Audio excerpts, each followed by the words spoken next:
자, 안녕하세요. 반갑습니다. 주식과 연결의 그대에게입니다. 자, 제가 한 이틀 동안 두통 때문에 제정신이 아니었어요.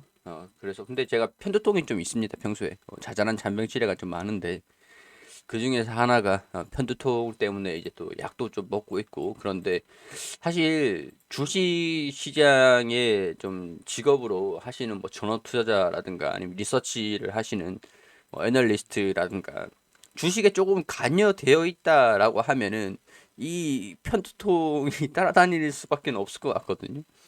요즘 또 제가 이제 글로벌 정세 우크라이나랑 러시아랑 전쟁할까 막 글로벌 전쟁 막 전세 막 그런 걱정들을 막 하고 있으니 뭐 사실 주식시장에 개인만 제가 되어 있지 않는다라고 한다면 뭐 금리를 올리든 말든 뭔 상관이겠습니까? 근데 뭐 연관이 없는 게 아니니까 세계 모든 대소, 대소사가 다 저랑 연관이 생기는 경우가 발생이 돼가지고 그것 때문에 스트레스를 엄청나게 받고 그것 때문에 머리가 좀 아픈지 모르겠는데 어찌됐든 간에 제가 편두통이 뭐 말씀을 좀 안 드리려고 그랬었는데 편두통이 좀 있어서 어, 이게 병원에 가니까 스트레스성이다 뭐 그런 얘기는 안 하더라고요. 그냥 뭐 다른데 검사들을 다 해봐도 다 문제는 없는데 질병이라든가 뭐 그런데 문제는 없는데 편두통의 원인이 조금 밝혀내기 좀 어려운 부분들이 좀 많은가 봅니다. 일단은 자잘하게 제가 두통이 조금 있다. 그래서 영상을 좀 촬영을 못했다. 일단 사과 말씀 드리도록 하겠습니다. 자, CS 윈드 좋은 소식들이 있었어요. 좋은 소식들이 있었습니다. 일단 좋은 소식들을 말씀드리기 전에 일단 실적부터 먼저 체크를 좀 해볼게요. 제가 지난 영상에서 CS 윈드 원자재 가격에 대해서 말씀을 좀 드렸는데 댓글을 주셔가지고 CS 윈드는 원자재 부담을 전부 다 고객한테 다 전가를 시킨다. 그러니까 이런 얘기죠. 그 원자재 가격이 올라요. 철강 가격이 오른단 말이죠. 그러면 이 제품을 철강 가격이 있어요. 철강 가격이 올라가요. 철강 가격이 자 마우스 철강 가격이 올라가면 이 가격에 일단은 납품할 때 제가 이 대한전선도 설명을 드리면서 전선 같은 경우도 뭐 이런 경우인데 영향이 완전히 없진 않아요. 없진 않은데 전선 같은 경우에서나 원자재 가격이 올라가면은 이때 계약을 하더라도 이때 이 가격을 이때 부담을 시켜가지고 포함시켜서 플러스 알파 시켜가지고 가격이 어 그 풍력 하부주행체 그 예를 들어서 말씀을 드리면 여기에서 이 가격들을 플러스 알파 시켜가지고 이 가격으로 납품을 해주더라. 예상 범위가 있겠죠. 예상 범위가 좀 있겠는데 원자재에 대한 부담들을 여기 이렇게 전가를 시킨다. 그리고 이제 여기서 환율이라든가 원자재 선물 시장에서 해지를 시킵니다. 해지. 이거는 이제 수출입하는 기업이라든가 그런 것들은 투기 목적이 아닌 이거 해지 목적으로 손실을 상쇄시키기 위한 그런 목적으로 계약을 좀 하긴 하는데 약간 이런 것들도 이 환율에 대한 부분들, 환율 리스크, 그리고 원자재 비용 리스크 그런 것들을 좀 이제 피하기 위한 그런 조치를 좀 하는 것들도 있기 때문에 그래요. 원자재를 부담을 시킨다라고 하면 나쁜 상황들은 아니죠. 전반적으로 봤을 때 CS 윈드 같은 경우에서는 지금 포르투갈이라든가 미국이라든가 공장을 가동을 시키는데 초기 비용들이 좀 많이 들어갔어요. 초기 비용들. 공장을 뭐 인수를 하고 가동을 시킨다라고 하는 데에서 비용이 들어가겠죠. 초기에 들어가는 비용들이 있어요. 초기 가동 비용들. 그런 것들, 뭐 인수 비용들도 들어갔을 거고, 공장 가동 비용들도 들어갔을 거고, 3분기에 반영이 됐어야 되는 이 공장의 이 편입, 그러니까 뭐 미국의 공장도 3분기에 실적을 반영이 됐었어야 되는데 베스타스 이게 4분기로 실적이 좀 미전이 돼가지고 반영된 게 좀 있었다. 근데 이제 그거 대비해가지고는 조금 아쉽기는 하죠. 매출액은 많이 증가가 됐는데 실적들을 좀 보면 4분기 실적들 매출이 이 넘어갔죠. 넘어간 게 3분기에 반영이 베스타사가 3분기에 반영이 됐었어야 했는데 이게 4분기로 넘어갔단 말이죠. 그러니까 매출이 2배 정도 가까이 좀 나왔습니다. 넘게 나왔어요. 2배 정도가 나왔어요. 나왔는데 영업이익도 2배가 좀 증가됐습니다. 근데 당기 순이익이 좀 아쉽다라고 하는 것들이 일회성 비용들이 반영이다라고 하면은 추후에는 증가세를 좀 보여주고 이 매출도 여기서 이연된 게 좀 있었단 말이죠. 근데 이연된 것도 일회성이잖아요.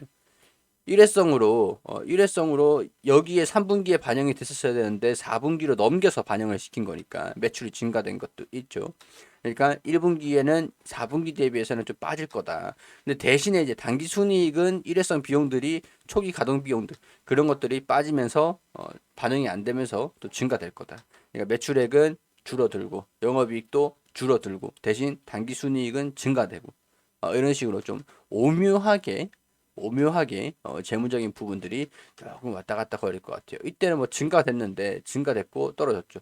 근데 이제 떨어지고 증가된다. 라는 게 1분기 전망이기도 합니다. 자, 그런 상황에서 나쁜 상황들은 아니죠. 일단은 첫 번째로 매출액이 증가가 될 것이다. 그리고 금리 인상 시기에 약간 성장주들 같은 경우에서는 좀 수익성이 좀 안 좋다. 뭐 이런 얘기들이 좀 있었어요. 성장주기도 하죠. 성장주긴 한데 그거는 좀 잘못된 얘기입니다. 우리가 이전에 제가 여기 리포트 내용들이 하나금융투자의 리포트 내용들도 있었는데 이걸 제가 뭐 공감을 해서 업로드를 해놨던 것들이 있는데 자 일단 12년도 13년도 1분기까지 마이너스권을 유지하고 있던 실질 금리는 연준 통화정책이 확장해서 긴축으로 선회하는 메시지 테이퍼링을 보낸 이후 13년도 2분기까지 플러스권으로 금리가 재차 진입을 했고 그리고 18년도까지 기준금리 인상을 플러스권으로 유지를 해놨어요. 유지를 했는데 이때 선례를 보면 13년도 2분기 플러스권으로 금리가 올라갔어요. 올라갔는데 코스피 분기 기준으로 처음 진입했을 때는 엄청난 폭락 흐름들이 있었습니다. 마이너스 7%. 종목들 같은 경우에는 뭐 한 15%, 20% 가까이 뭐 빠졌겠죠. 지금은 더 큰 상황들이긴 한데 코로나라든가 뭐 물가라든가 이때랑 좀 비교를 할 수는 없으니까. 자, 그래서 이게부터가 중요하죠. 3분기 실질금리 플러스가 안짝 초기 국면에서 저 PBR이나 저 PER보다 이익 증가율이 높았던 종목군의 수익률이 가장 높았다. 성장주 얘기거든요. 성장주 결국에는. 이익 증가율이 높았다라는 것들은 성장하는 기업들이다 라고 볼 수가 있잖아요. 그러니까 이 플러스권으로 금리가 올라갔을 때 처음에는 조금 충격이 있단 말이죠. 충격이 있었는데 금리 인상시키고 난 다음에는 이 와중에 영업이익 증가율이 높구나. 그럼 거기에 돈이 다 몰리는 거예요. 그럼 결국엔 성장하는 모습들을 보여줬구나. 금리 인상 시기에, 금리가 인상되고 있는 시기에 영업이익이 플러스권을 보여주는 거야. 결국에는 실적에 희귀한다는 얘기죠. 실적에 희귀한다. CS윈드가 그런 관점을 가질 수 있는 기업이다라고 볼 수가 있습니다. 자, 그런 상황에서 이런 얘기들이 있었어요. 자사주 500억 원 규모를 매입을 한다. 주주 가치를 제고하기 위해서 자사주 매입을 진행을 한다. 근데 시가총액이 2조 1000억인데 500억 원 누구 코에 붙이라고. 근데 한 번만 하는 게 아니죠. 한 번만 한 게 아니에요. 자, CS윈드가 2014년부터 4차례에 걸쳐 가지고 100억 원에서 300억 규모 자사주 매입을 진행을 했다. 2014년도부터다. 자, 2014년도 얼마죠? 이때부터 꾸준하게 계속 매수를 해왔다라는 거죠. 매수를 해왔다. 자, 그렇게 되면 14년도에도 매수를 했었던 것이 좀 있으니까 14년도부터 4차례에 걸쳐서 100억 원, 300억 원 규모 자사주 매집했다. 근데 100억, 300억 했을 때 500억 원 규모는 역대 최대 규모다. 근데 그렇게 비교를 했을 때도 불구하고 시가총액 대비해서는 조금 약하긴 해요. 근데 영업이익의 절반 정도를 때려 박은 겁니다. 영업이익을 한 해 동안 벌어놓은 영업이익의 절반 정도를 때려 넣은 수준들이다. 이렇게 보면은 절반을 자사주로 매입을 한다고? 라고 할 수 있는 상황이죠. 실적 목표를 전년 대비 40% 이상 성장, 수주 금액은 70% 이상 상승. 이번 연도도 수주를 좀 잘 달성을 좀 할 필요는 있을 것 같다라는 생각이 들어요. 자, 근데 그 리포트를 보면 앞으로 전망은 계속 긍정적일 것이다라고 보고 있는 상황들이죠. 코로나로 인해 생산 차질로부터 회복하였다. 어, 제가 이전 영상에서도 말씀드렸듯이 공장을 가동이 코로나 때문에 잠깐 차질이 좀 있었는데 그런 것들을 지금 빠르게 회복을 좀 시키고 있다. 영향이 완전히 없지는 않았겠지만 회복했다. 수주 물량을 이연해서 생산했다. 좀 영향이 좀 있었지만 이거를 좀 밀려서 밀어가지고 다 결국에는 생산을 좀 해냈다. 그렇게 얘기를 하고 있는 겁니다.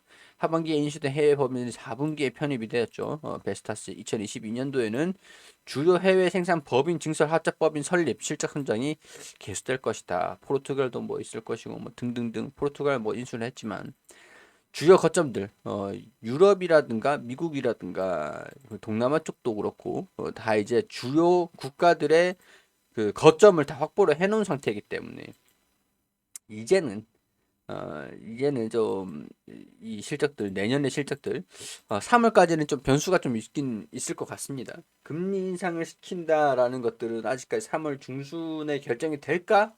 근데 저는 사실 이만큼 떨어졌잖아요. 이만큼 떨어졌으면 차라리 빨리 금리 인상을 해버리고 영업이익이 증가되는 모습들을 보여줬으면 좋겠다는 생각이 들어요. 빨리. 어, 그렇기 때문에 일단은 금리 인상이 좀 될지, 금리 인상을 일단 진행을 시킬 것인지, 그리고 이제 금리 인상 기조임에도 불구하고 영업이익이 뭐 실적이 뭐 증가세를 보여줄 것인지 라는 부분들도 같이 좀 확인하시면서 좀 여유롭게 좀 이 텐션을 좀 여유롭게 잡으시면 좋을 것 같습니다. 자, CS 윈드 가지고 계시는 분들 참고를 하시면 좋을 것 같고요.